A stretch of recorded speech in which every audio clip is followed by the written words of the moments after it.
Welcome to Unpaved Approach with Daryl and Dave. We're two former corrections officers who have taken different roads in life, but share the same belief. The best journeys rarely follow the perfectly paved path. On this podcast, we'll talk about real estate, personal growth, business, and community. We'll explore the unconventional paths people take to find success and purpose. Life doesn't always go according to plan. Sometimes the detours become the destination. It sounds about right, doesn't it, Daryl?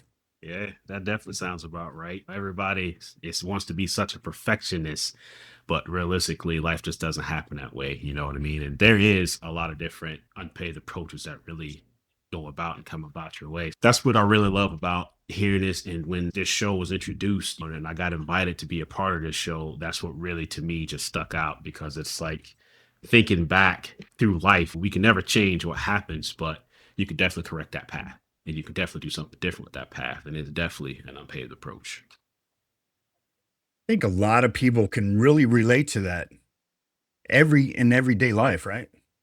Absolutely. Absolutely.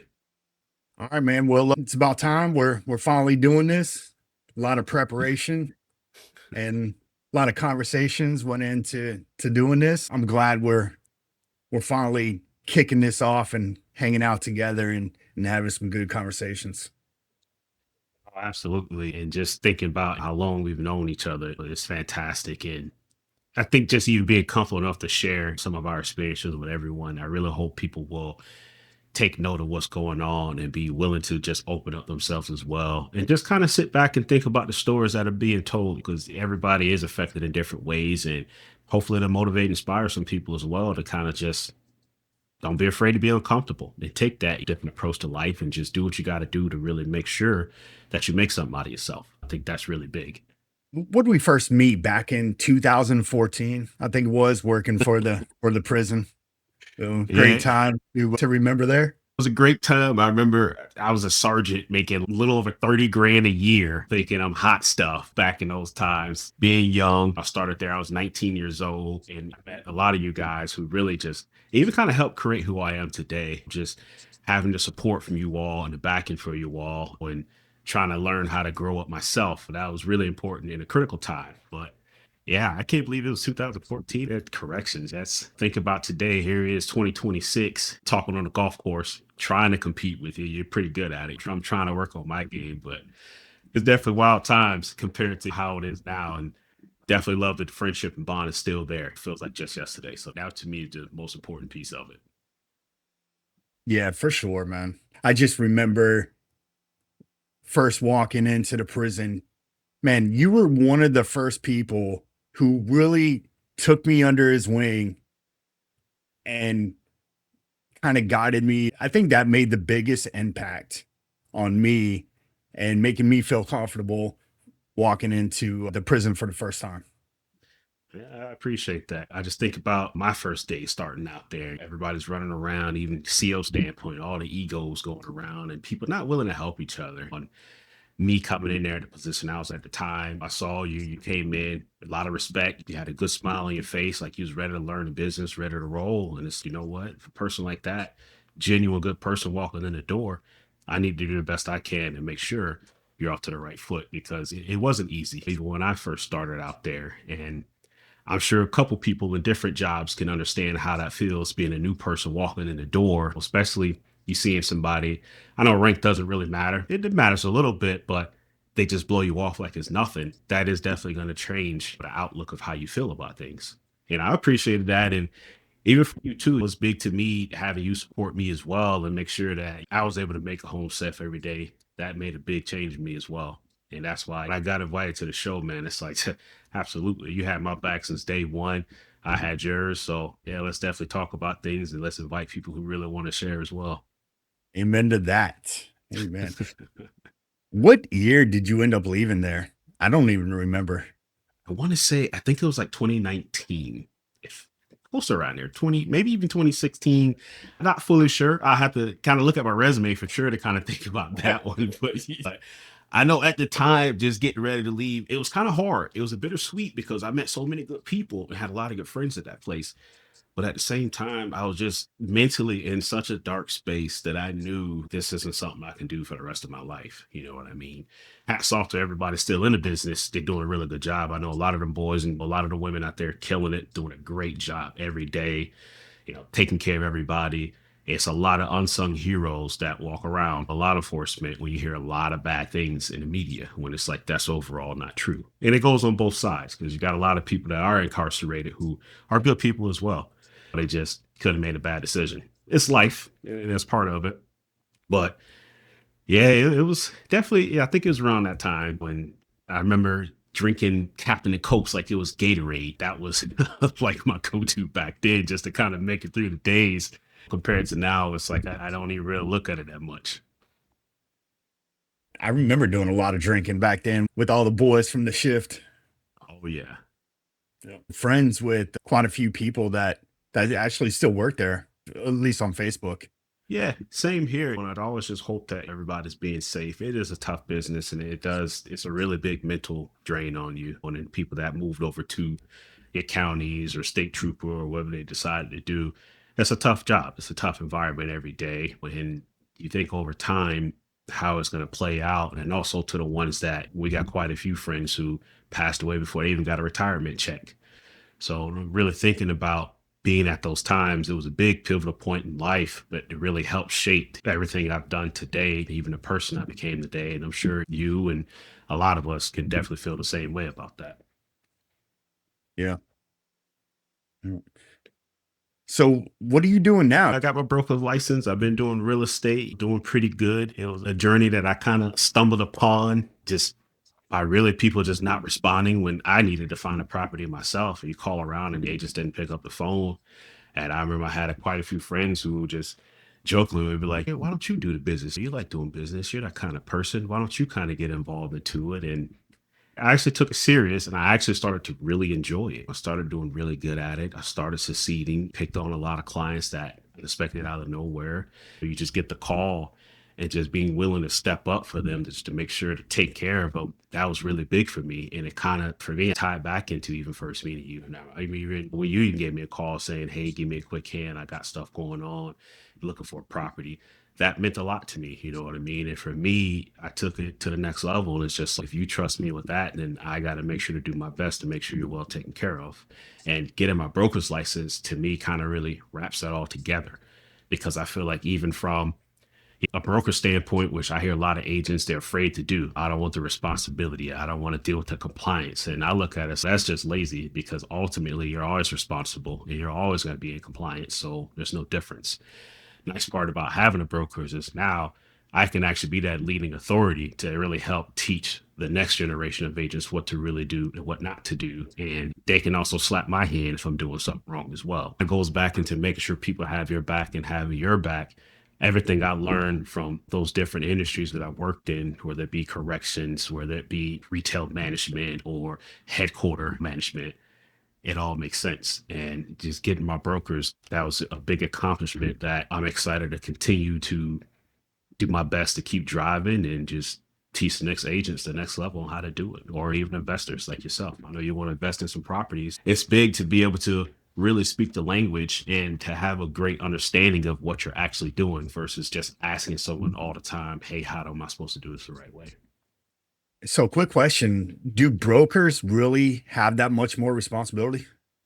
You really do, because if you think about overall making sure contracts are written properly, making sure escrows are received properly, even just overall making sure a person you're working with, whether it be a assistant or an agent, is working properly. You see a lot of stuff in the media, Facebook, all over social media about how this agent disrespected somebody and they getting blasted, or violations that happen all the time, or even all the lawsuits that's going on in the background. As a broker, you really got to be the one that's kind of on top of all that stuff and making sure that things are really going as smooth as possible. And really just, you can't be afraid to tell people if they're doing wrong. And if you have to let someone go, you have to be that bigger person to make sure that they're out of your business because it can really jeopardize everything that you've built. Sounds like you're a leader when you actually take that broker's position, right? Yeah, you You are. passing out leadership. role? Yeah, you get into leadership, and of course, it takes time to really find and to build your own if that's the route you want to go.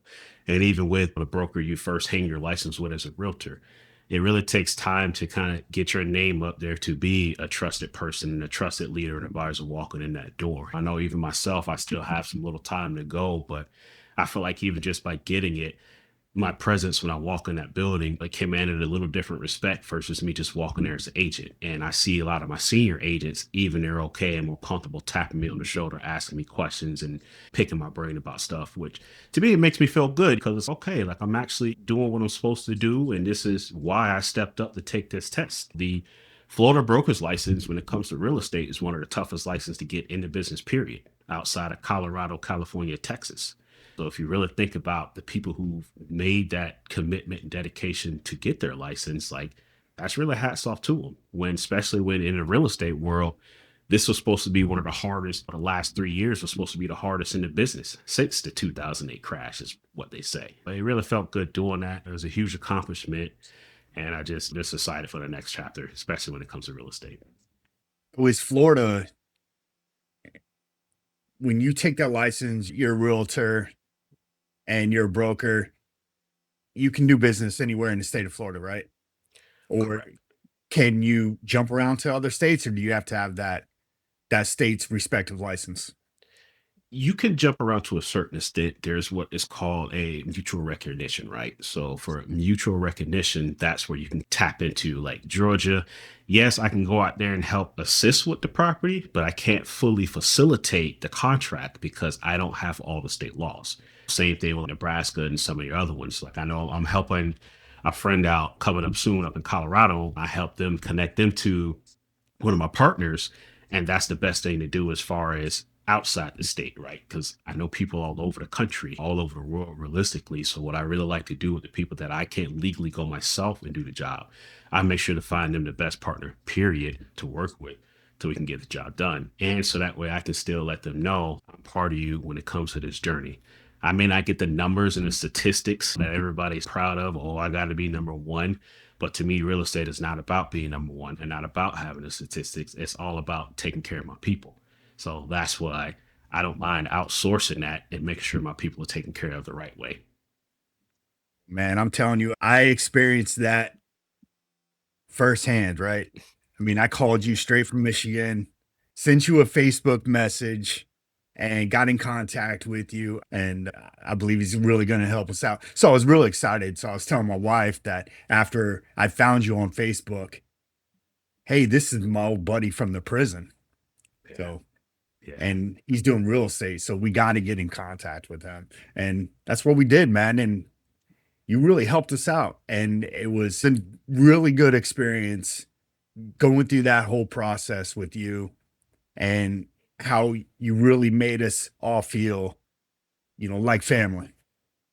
And I appreciate that. And to me, even just when you first reached out to me, that was a blessing, man. Like I felt like my heart sank because it's like, oh shit, this Dave. It's like, what's up, bro? That's my man Dave. So it was really incredible. And it is. And as soon as I got the messages, oh man, I got to make sure we get this job done. No matter how many doors we got to kick in, I want to make sure you guys are going to be okay because it's tough. It's a lot of stress and a lot of emotions that goes into finding a property. So it's like, I'm going to give my best effort to make sure you all are taken care of. And you're all family to me. You and all of my clients that have trusted me and believed in me so far, you're all family to me. And I love when I get to sit back and even look at the pictures that get posted on social media of you all doing stuff and in the house. It really feels good. And then it makes me feel like at the end of the day, I can look in the mirror and go to sleep comfortable because I know everybody's all right. That's really big. Speaking of kicking in doors, I think there was a couple houses that we looked at through FaceTime, right? Yeah. There in, what was it, Yeah. Port Charlotte and stuff like that. There's a few of those houses. Oh, They almost looked like we had to kick in that door for that. I know. And it makes it tough because they keep talking about how we got so much inventory down in Southwest Florida. And this, man, we do. We got a lot of inventory for sure, but it's not the inventory that was really worth what you really want. Unless you really an investor who can come in there and just re-strip everything in that property to make it what the value should be and really get your ROI out of it. That's the only way to do it. And I just really hope that a lot of agents are taking it serious right now, especially with everything going on in the media, and are just really being valuable and treating their clients just like their brothers and sisters, man. You really have to do it. You have to take it serious. If you're really just out there chasing transactions right now, shame on you. That's the best way I can put it. Just shame on you. You should know better. And it's like, money ain't that important. It's really not. I grew up a little rough. Ham and cheese ain't that damn bad. Yeah, so one of these episodes we'll really have to really start getting into the market and stuff like Yeah. that. But we can save that for a little later. Um, Yeah. so really creating this show, I think it meant a lot to me as well because you're so knowledgeable. Appreciate that. And it's part of that is just really the experiences that I even shared with you all. Yeah. This show, when you really even came about thinking about putting this show together, it meant a lot. And it's just, I guess when you go through a lot of different trials and tribulations over time, it really helps humble you and it helps you mature. And I even still, my friends today, they all, a lot of them are just like, man, you act like such an old man. I don't understand. And it's been through a lot of shit. You got to put yourself together at times. And I made a lot of mistakes along the way. I've hurt people like everybody else did along the way. You just got to grow up over time and you got to realize that there's definitely different ways of going about it. And it's different way you got to conduct and carry yourself too. So we have a lot of good reasons, a lot of good positive reasons for really doing this show, right? Absolutely.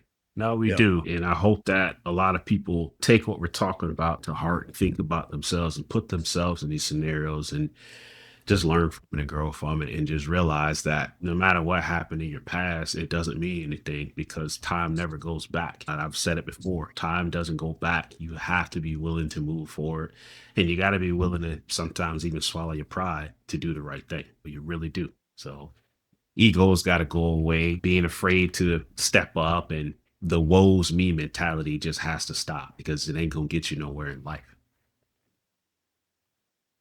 And I remember when we first started talking about this and we started to try to think of a name. And I came up with a couple little names and I basically told you, hey, don't be afraid to really turn this down, or shoot that name down. Yeah. And I feel like you shot down the first couple, but at the same time, even though you shot those down, you were challenging me to think a little bit deeper. And man, I just appreciated that so much because it did allow me to really think about this show, what it could mean to us and to others that really could relate to this. Yeah, it was a challenge. Even just the level of the intelligence of the names you were coming up with, and just the creativity overall. I can really just see the vision just by a title of it, right? So I think the challenge really it was just like just lean into that creativity and intelligence, man. You're right there. I know you got it. I know you can see it. Don't be afraid to just push it out there. Stop hiding behind that wall, man. You could do it when just the way you've always been, even stemming back from when I first met you, something about you that's always just you're just another level of person that I think a lot of people just truly don't understand until they really get the time to just talk to you and just really get to know you. Yeah, I get that sometimes, but Yeah. Yeah.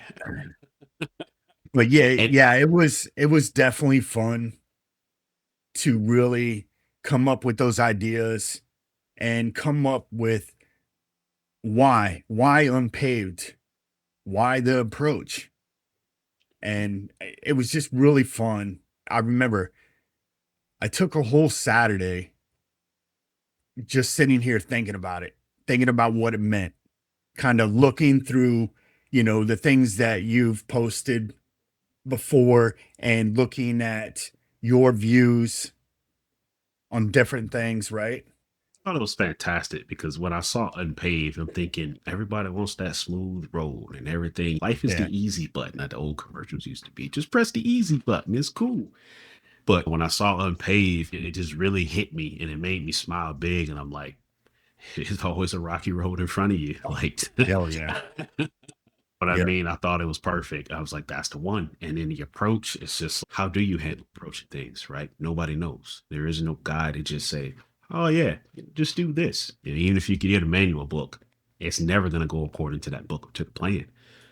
So I felt like the unpaved approach was the best fit in that it can really relate to anything. So as this show starts to progress and starts to tie on, I think a lot of people, as soon as they see and they get the invite saying, hey, we want you to come to the unpaved approach and talk to us, I think it's really going to hit and it's going to resonate with them.